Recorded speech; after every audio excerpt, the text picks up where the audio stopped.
everyone, my name is Roya, and this is iPod Cat Extraordinaire, and we are here to talk about what books I read in the latter half of July.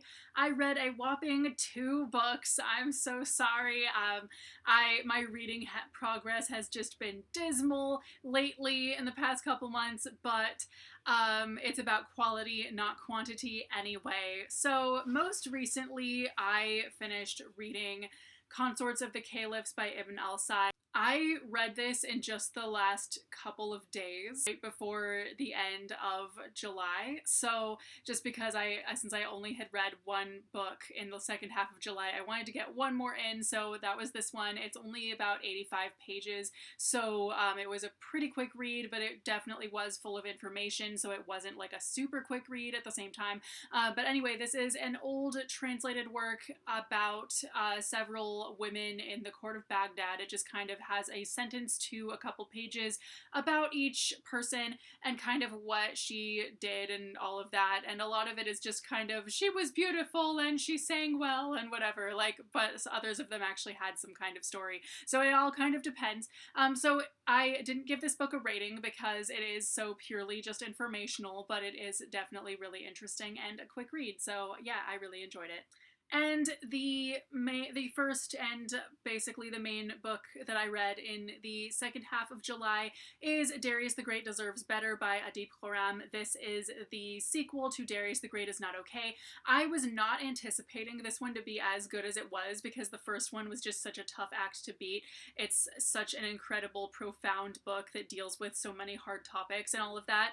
And so I definitely did not think this one would necessarily live up to that one, but it really was just about as good. So while the first one was about Darius going on this trip to Iran and he still didn't know that he was gay, but you could still tell from the narrative. So this book picks up a little while later, like later on in the school year or so, and he has already come out as gay and he is dating his boss's son, and he basically is navigating some of the same kind of difficult topics like depression and all of that, but also things that are not the same as the first book.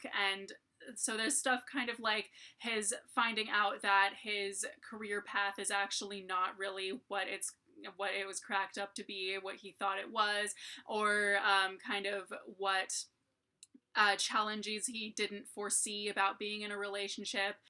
So a lot of it is kind of about kind of what everyone has to deal with at some point, whereas a lot of it is about more specific things like depression and all of that. But most of the story kind of follows him in this love triangle because, yeah, he has some kind of difficult things going on with his boyfriend and not really knowing how to navigate that. And then at the same time, he is interested in this dude who's interested in him, who is actually best friends with the kid who bullies him. So there's some really weird stuff going down there that he doesn't really know how to deal with.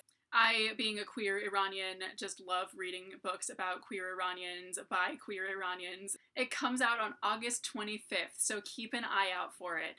So anyway, those are the 2 books that I read in the latter half of July. Let me know if you've read any of these, have any thoughts on them, any of that. What was your favorite book that you read in July? Let me know in the comments, and I will see you very soon with a new video. Bye!